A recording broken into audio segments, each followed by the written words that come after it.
When it comes to fake goods, most people immediately think of made in China. According to a report from Voice of America titled, U.S. names China again as top source of counterfeit and pirated goods, the U.S. Trade Representative just released its 2024 Notorious Markets List.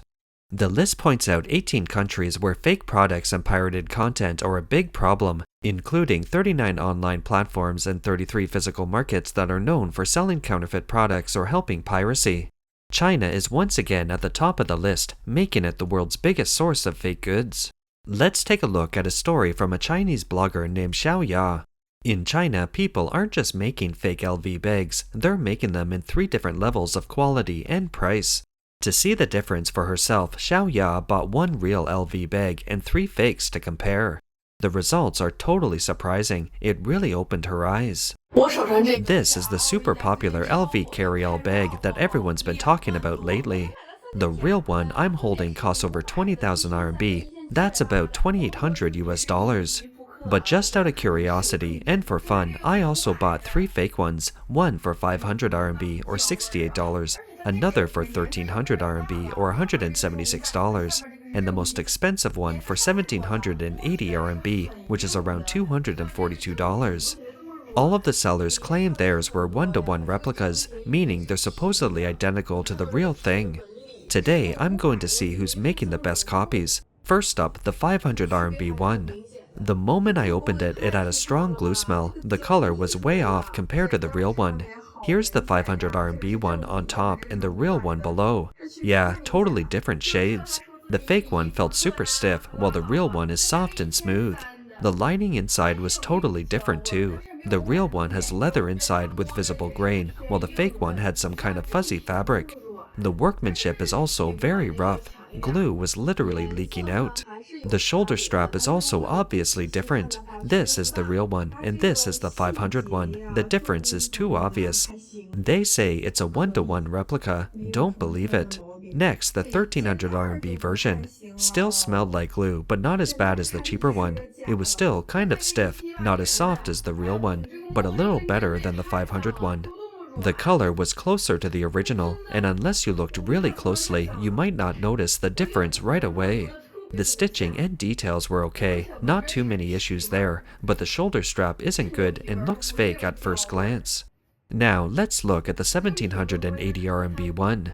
This one felt so close to the real thing, super soft to the touch. I'm not even exaggerating, the texture felt nearly identical. It even smelled like real leather, not that plastic glue smell. I sniffed both the fake and the real one and they pretty much smelled the same. If you really wanted to nitpick, the color of the fake one might be just a tiny bit lighter. But if you weren't comparing them side by side, you probably wouldn't even notice. The build quality was really clean, no glue spills. The stitching was neat and the lining looked very similar to the real one, and the strap? Definitely the most convincing of all 3. No wonder they called this one a one-to-one replica, it's really close. And the craziest part? I scanned the digital chip inside each bag. The 500 and 1,300 RMB ones didn't show anything. But the 1,780 RMB one, the chip worked just like the real LV bag. That level of copying is kind of scary and impressive.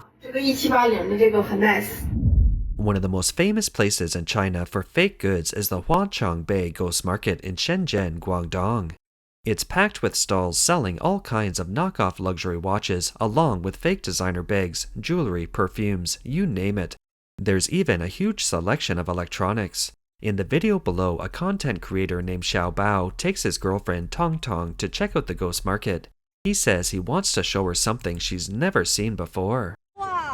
Wow, a big gold Rolex, that's insane. You can't even buy this kind in official stores. They're always sold out. You'd have to have a really good relationship with someone at the store for them to sell it to you. You can't get it just by lining up. How much is this one? RMB 380, that's around 50 bucks. This one's a knockoff of the iced out Audemars Piguet. If you bought the real thing from a store in Switzerland, it costs hundreds of thousands of RMB. At least tens of thousands of dollars. Honestly, it doesn't even look fake. These fake watches come in different levels. The cheaper ones are around RMB 200. And the higher end ones go for about RMB 500. So, like $27 to $70. They even have Apple Watches here. Can it actually connect to an iPhone? Yes, it works. And the system inside is just like Apple's? That's crazy. This one's only RMB 150, about $20. How is it so cheap? In these Bluetooth earbuds, how much? RMB 55, around $7. And they even look just like Apple's AirPods Pro. This street is crazy crowded. It's so narrow, and there are even delivery trucks trying to squeeze in. This stall sells mostly fake LV bags. Yep, they've even got the newest styles, like the Speedy, bucket bags, and Chanel too. Oh look, this mini LV, how much is this one? RMB 380, that's about 50 bucks. Honestly, the quality looks really good. I can't even tell it's fake. They've even got perfumes from big name brands. This one's Gucci. Let me ask the price. How much? RMB 160. That's around $21. Let me smell it. Wow, it's like 80%, 90% the same as the real thing. I can't really tell the difference. Look, they're selling jewelry too. This necklace looks exactly like mine. Wait, is that the same design? What's it made of? Microplated gold material. How much did your necklace cost? RMB 17,000, around $2,300. Wow, over 17K for that? Is it real gold? Yeah, it's K gold. What about this one? This one looks just like the real deal, only RMB 138. That's like $19. Take yours off, let's compare. Honestly, you could totally mix them up. Let's check under the light. Okay, I can see the difference now. Mine's a bit smaller, yours is kinda oversized. But look at the back, it's exactly like the store one. Yeah, but mine's double-sided. Both sides are the same. Yours only has one side finished, so this isn't a high-end fake, is it? There's a place in China that's super famous for making fake stuff. It's called Yiwu, and honestly, the number of knockoffs they make and how fast they do it is kind of insane. Yiwu is a small city in Zhejiang province, but it's home to the world's biggest wholesale market for small products. People call it the city of small goods. But at the same time, it's also known as a hotspot for counterfeit and copycat products. Basically, it's the capital of fakes. Whenever a product becomes super popular, Yiwu's factories get on it right away. They can copy anything: makeup, clothes, bags, shoes, toys, sports gear, and even random household stuff. How fast? If a product goes viral today, Yiwu's supply chain can find an almost identical version within 5 minutes. If they don't already have it, they'll start making the mold that same day, and the sample will be ready in just 2 days. In the video below, you'll see a real-life example, a visit to an Yiwu factory that's making copycat versions of the trendy Barbie pants. Let's take a look behind the scenes. I'm exposing a Barbie pants factory in Yiwu, a black-hearted boss. The workshop is full of goods, and there's a huge 3,000 square meter warehouse packed with stock. There are so many different styles of Barbie pants, it's hard to even choose. If you ask around, you'll find that many well-known brands in China might be outsourcing production to this place. The boss has been hustling in this business for 18 years. He's a total old-timer and knows all the tricks. The employees are super energetic, like they're on energy drinks. They even have a professional design team to customize products. The 3,000 square meter factory is theirs too, and they ship orders quickly during busy time. The quality is good, and you won't have to haggle over the price. The boss will lower it for you. Want to check it out for yourself? You can visit, or if you're far away, they can send you a sample. After that, it's up to you to decide.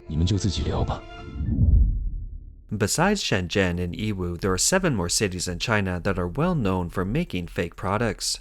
Fake sneakers capital, Putian, Fujian province. Putian is super famous in China for making knockoff sneakers. Since around 2008, it's become a huge center for fake branded shoes, Nike and Adidas. And these fake shoes get sold all over China and even overseas, mostly through online shops. The fakes are so detailed they even copy the materials, labels, packaging, and quality check cards. Just like the real ones, it's basically a full-on fake sneaker industry. Fake luxury bags capital, Baiyuan District, Guangzhou, Guangdong Province. In places like Zhejiang, Jiangsu, and especially Guangzhou, there are tons of underground factories making high-quality fake designer bags.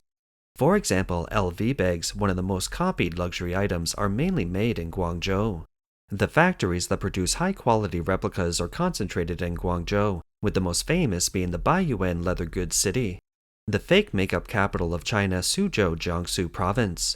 If you're in the beauty industry in China, you probably already know Suzhou is one of the biggest hubs for counterfeit cosmetics. A lot of these fake products are low-end copies, and the wholesale price can be less than 1/10 of the real thing. But here's the scary part, the ingredients they use are super cheap and low quality. The people behind these fakes don't care at all about what kind of damage they might do to your skin or health. They're just in for quick money, no matter the risk to others. And that's not all. The fake clothing capital is in Qingdao in Shandong province. Fake bike capital? That's Tianjin. Dongguan in Guangdong is known for fake electronics. Tongxiang in Zhejiang province is famous for fake silk. Basically, fake stuff is everywhere. People are living in a society where counterfeits are totally normal. The sad part is, those making the fakes are hurting others, and in the end, they're hurting themselves too. At the end of the day, one Chinese blogger put it best. He said Chinese people aren't just making fake products and selling them inside the country, they're shipping them overseas too. When they run into problems, they blame it all on Trump's trade war instead of looking at the real problem. Recently, Mexico shut down an Yiwu-style small goods market, but this isn't the first time. Before this, Mexican officials had warned some Chinese vendors to stop selling fake goods, rebranding low-quality products, and dumping cheap, harmful items that could hurt the local market and the people. But some sellers didn't listen. They kept doing the same thing, bringing in copycat products, goods that don't meet export standards just to make quick money at the expense of others. Many of them did this back in China, and they thought it was okay to keep doing it in other countries too.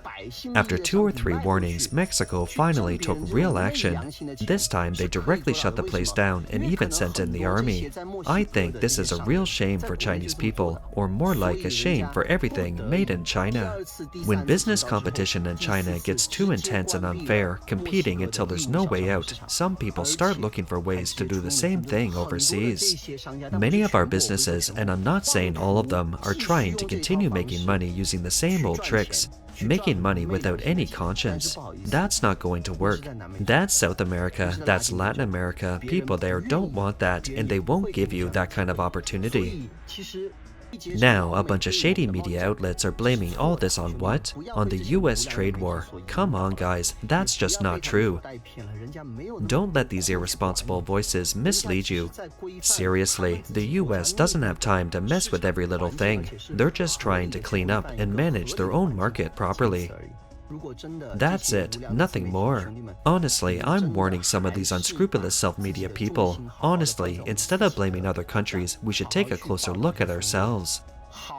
Go report on the companies faking ingredient labels and help clean up your own market, which has already been torn apart by big capital. These are issues we should face and improve. To be honest, all of this has nothing to do with Trump. That's all for today. If you enjoy our content, please remember to like, subscribe, leave a comment, or share it with your friends. We appreciate your support, and we'll see you next time.